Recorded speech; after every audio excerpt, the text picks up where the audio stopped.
हजारों मठ मंदिर, हजारों हिंदुओं के संगठन, हजारों पुजारी दिन रात एक ही बात कहते रहे। लोगों को लगा नहीं, हमारी संस्कृति, हमारे संस्कार कैसे हैं, दकियानूसी हैं, ये मंदिर में जाने से क्या होता है। एक पार्टी का अध्यक्ष तो कहता था कि मंदिर में वही जाते हैं जो लड़की छेड़ते हैं। हम इस स्तर तक गिर गए थे, हमने पाखंड हर चीज को कर दिया। और यह भी बात है कि कुछ लोगों ने, जो सब इस व्यवस्था में थे, उन्होंने पाखंड भी खूब फैलाया। उन्होंने मठ मंदिरों के नाम पे अरबों खरबों की जमीन इकट्ठी की, लेकिन समाज को ताकतवर नहीं बनाया। एक नहीं, हजारों मठ हैं। अरे मठ होते हैं, लेकिन मठ के अंदर क्या संस्कृति सिखाई गई, क्या भारत के आदर्श सिखाए गए? मेरा मठ मजबूत, मेरे पे कितनी जमीन, मेरा मठ मजबूत, कितनी मेरे पास जमीन, ये मेरा मंदिर, ये मेरा चढ़ावा। क्या मंदिरों के द्वार गरीबों के लिए खोले गए, आदिवासियों के लिए खोले गए? हजारों करोड़ों रुपया मंदिरों पे चढ़ता है, उसमें से 90% सरकार ले लेती है, लेकिन सरकार को देना मंजूर था। लेकिन आपस के झगड़े के कारण सरकार आपका पैसा ले जाती है। लेकिन मंदिरों के दरवाजे अगर गरीब के लिए, आदिवासी के लिए खोल दिए जाते कि भारत की धरती पर एक भी सनातनी भूखा नहीं सोएगा। कोई भी मंदिर, कोई भी मठ रात के 4 बजे 2 बजे कभी भी होगा, यह सिलसिला चलता रहेगा। जो भूखा आएगा वो सनातन का कोई भी आदमी हो, उसकी जाति क्या है, रंग क्या है, उसकी भाषा क्या है, जिस दिन यह हो जाएगा, भारत से ज्यादा ताकतवर देश दुनिया में नहीं हो सकता। क्योंकि आप किसी आर्टिफिशियल चीज के ऊपर सरवाइव नहीं करते हैं। आज भी आप 5 तत्वों की पूजा करते हैं, और वो 5 तत्व न वेस्ट ने बनाए न ईस्ट ने बनाए, वो इस ब्रह्मांड के हिस्से हैं। उसके बाद अगर जिस दिन वो नहीं होंगे, ब्रह्मांड समाप्त हो जाएगा। तो चाइना कोई ऐसा देश नहीं था जिसके बारे में हमारे देश के अंदर एक कुंठा भर दी गई। लिहाजा मैं ये मानता हूं कि 1912 में तिब्बत आजाद था, और ये तिब्बत इसलिए आजाद था कि हम ताकतवर थे। अंग्रेजों ने जरूर हमारे ऊपर रूल किया, लेकिन हमारी संस्कृति बड़ी समृद्ध थी। कोई तो चीज लेने आए थे, क्यों सोने की चिड़िया कहा जाता था भाई? अगर ये खराब था, भूखा नंगा था, तो यहां क्यों आए थे? ये मुगल कहीं और क्यों नहीं गए? ये तो खुद भूखे नंगे थे, तो भूखे नंगे देशों में कहां जाते? ये तो लुटेरे थे, ये तो टेंट से निकल के कारवां लूटते थे, वहां से यहां गए। तो किसी ने सोमनाथ लूटा, किसी ने अयोध्या लूटा, किसी ने मथुरा लूटी, किसी ने काशी लूटा, और हजारों करोड़ों की दौलत उस जमाने मंदिरों में रखी जाती थी। तो ये आए क्यों थे? ये इंग्लैंड वालों को यहां क्या मिलने था भाई? क्यों आए थे? अगर भारत बड़ा देश गरीब था तो हम क्या थे ये तो नहीं बताया गया, लेकिन ये कहा कि सब यहां आए थे और उन्होंने यहां के लोगों को सभ्यता सिखाई। वो सभ्यता सिखाएंगे हमें? उनकी सभ्यता है कोई? कत्ल गारत के अलावा मुझे बताएं क्या है? एक विद्वान ने कहा कि ये जमीन सूरज के चारों तरफ घूमती है। उनका नहीं, सूरज जमीन के चारों तरफ घूमता है। उनका नहीं, किताब में ये लिखा है। उस किताब के मानने वालों ने उसकी हत्या कर दी है कि किताब में ये लिखा है, ये सच है। लेकिन एक दूसरी किताब आई 1400 में, उसने कहा कि जमीन चपटी है। उनका नहीं, जमीन चपटी नहीं, गोल है भाई। उनका नहीं, जमीन चपटी है, ये पहाड़ पेपर वेट है। ये पेपर वेट इसलिए कि जमीन उड़ ना जाए, ऐसी शेख चिल्लियों जैसी बातें किताबों में लिखी हुई हैं, ये बताई जाती हैं। और 1400 साल पहले ही दुनिया में इंसान आए, उससे पहले कोई था ही नहीं। लेकिन एक है, तो ये जो जितने भी मजहब आए, ये क्रिमिनल एंटरप्राइजेस हैं जिन्होंने दुनिया को लूटने के लिए एक मजहबी जामा पहनाया ताकि लोगों को बेवकूफ बनाया जा सके, लोग ज्यादा आसानी से जुड़ जाएं। लेकिन भारत में ऐसा कभी नहीं हुआ। भारत में दुनिया के लोग आए, चाइनीज भी आए, जापानीज भी आए, कहां कहां से लोग आए। लेकिन हमने, नालंदा ने किसी को एडमिशन देने से इस बुनियाद पे नहीं कहा कि नहीं साहब ये विदेशी हम नहीं देंगे। लेकिन कुछ ऐसे लुटेरे भी आए क्योंकि उनकी किताब आ गई थी 1400 में, उन्होंने कहा ये किताब आ गई है, इसके अलावा किसी किताब की जरूरत नहीं है। तो बख्तियार खिलजी ने नालंदा यूनिवर्सिटी की लाइब्रेरी में जब आग लगाई, उस विश्वविद्यालय को जलाया, तो कहा जाता है कि 2 महीने तक वहां की लाइब्रेरी की किताबें जलती रही। ऐसी किताबें थी, क्योंकि वो जाहिल एक किताब लेके आया था, कहता था कि इस किताब के अलावा किसी की जरूरत ही नहीं है, और उसने दुनिया के सारे ज्ञान में आग लगा दी। और वो कौम क्या कर रही है कि 1400 साल में एक सुई नहीं बनाई उन्होंने। और कमाल के लोग हैं, चाहते हैं कि कोरोना की दवा ये काफिर, ये दहरिये, ये गैर मुस्लिम, ये शैतान यहूदी दवा ढूंढेगा, दवा ढूंढ के इन्हें देगा, ये दवा खा के ठीक हो जाएंगे और मस्जिद में जाके फिर नमाज पढ़ेंगे और अल्लाह से दुआ करेंगे कि अल्लाह करे इस शैतान यहूदी को और काफिर को मार दे। इनसे ज्यादा पागल देखा है कोई आपने? लेकिन ये आपके देश में 30-35 करोड़ हैं, आप इनसे लड़ रहे हैं, आप चाइना से लड़ रहे हैं, ये चाइना के साथ खड़े हुए हैं।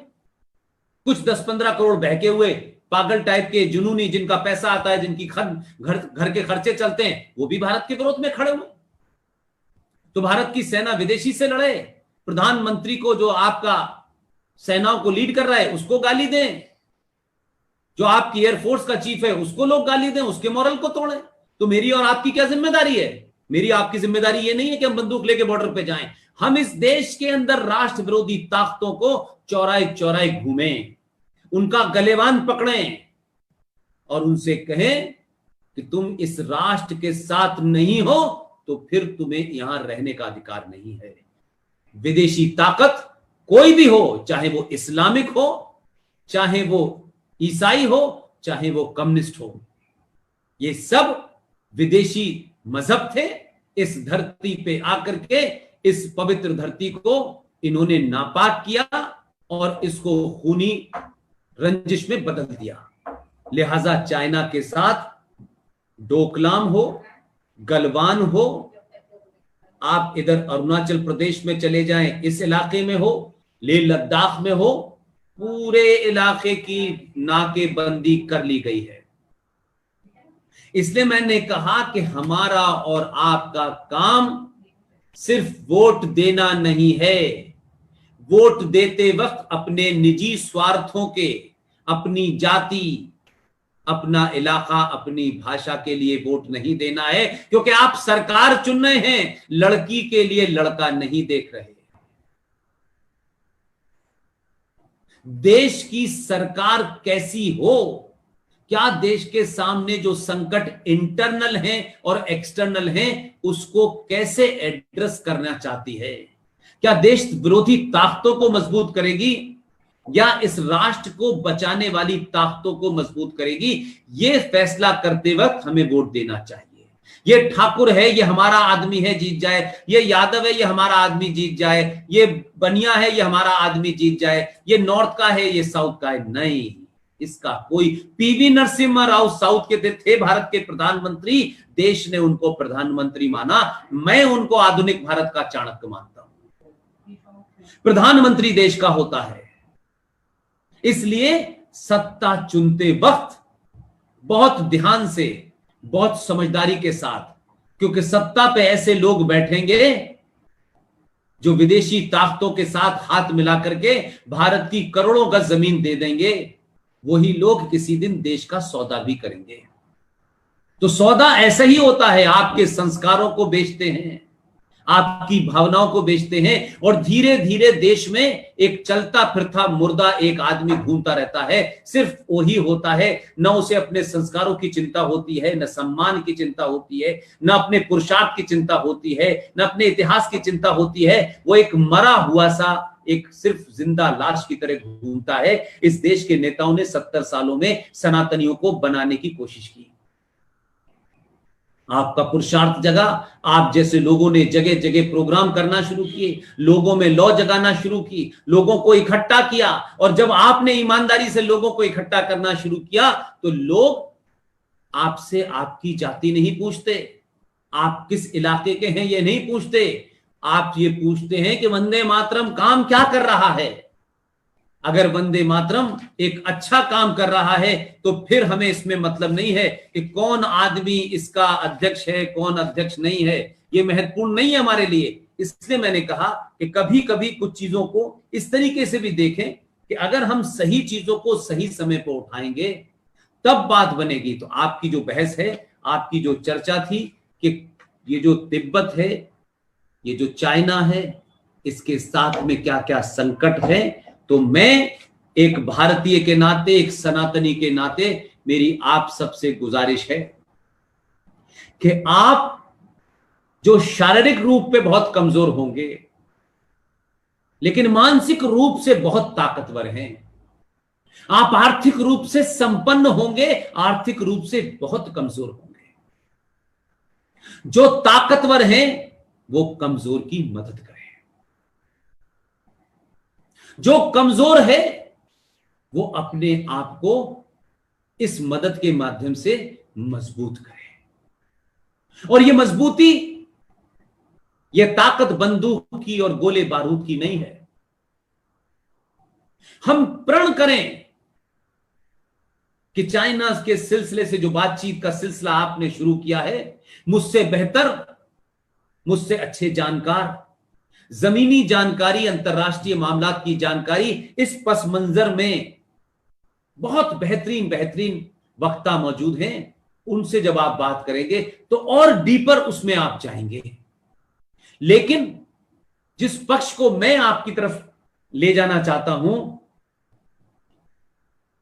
उसमें एक कमजोर से कमजोर, एक गरीब से गरीब आदमी के साथ कैसे खड़े हो सकते हैं। जो लोग भी संपन्न हैं, आर्थिक रूप से संपन्न हैं, 10,000 रुपए की मशीनें आती हैं, 10,000 रुपए की। वो मशीन पत्तल भी बनाती है, वो मशीन कुल्हड़ भी बनाती हैं। और क्यों ना हम ये प्लास्टिक के कपों को छोड़ दें जो बाहर का कबाड़ा और कचरा हमारे देश में बेचा जा रहा है, और ये हमारी पर्यावरण को भी नष्ट कर रहे हैं, इस जमीन की फर्टिलिटी को भी समाप्त कर रहे हैं। क्यों ना हम अपने छोटे छोटे मोहल्लों में ये कहें कि तुम चाय 2 रुपए की नहीं 5 रुपए की बेचो, लेकिन कुल्हड़ में बेचो। ये 5 रुपए के कुल्हड़ में चाय पी करके आप उस चाय वाले की ताकत को मजबूत कर रहे हैं। ये 20 रुपए का गंदा पानी जो 2 रुपए में बनता है, 20 रुपए में बिकता है, आप उसे बड़ी शान से पीते हैं क्योंकि हमारे देश के बड़े बड़े एक्टर उसका विज्ञापन करते हैं। ये 99% पैसा उन ताकतों के पास जाता है जो भारत को मजबूत नहीं करना चाहते। ये कुल्हड़ है, ये दोना है, ये पत्तल है। अरे भाई, हमारे घर के अंदर जो कुम्हार गणेश और लक्ष्मी बनाता था, वो भी हमने उस दुश्मन देश चाइना से लेना शुरू कर दिए, क्योंकि हमें अपने भाई को 2 रुपए ज्यादा देने में तकलीफ है, लेकिन दुश्मन को पैसा देने में तकलीफ नहीं है। बहुत छोटी छोटी बातें कर रहा हूं मैं, आप इसकी शुरुआत करें तो ये जो आत्मनिर्भर भारत की बात हो रही है, इसमें बड़ी बड़ी चीजें होंगी जो सरकार करेंगी, मैं उसमें दखल नहीं देता क्योंकि मैं उसका जानकार नहीं हूं। लेकिन एक परिवार आत्मनिर्भर होगा तो फिर एक समाज आत्मनिर्भर होगा, और एक समाज निर्भर होगा तो एक गांव आत्मनिर्भर होगा, एक गांव होगा तो एक जिला होगा, एक कस्बा होगा,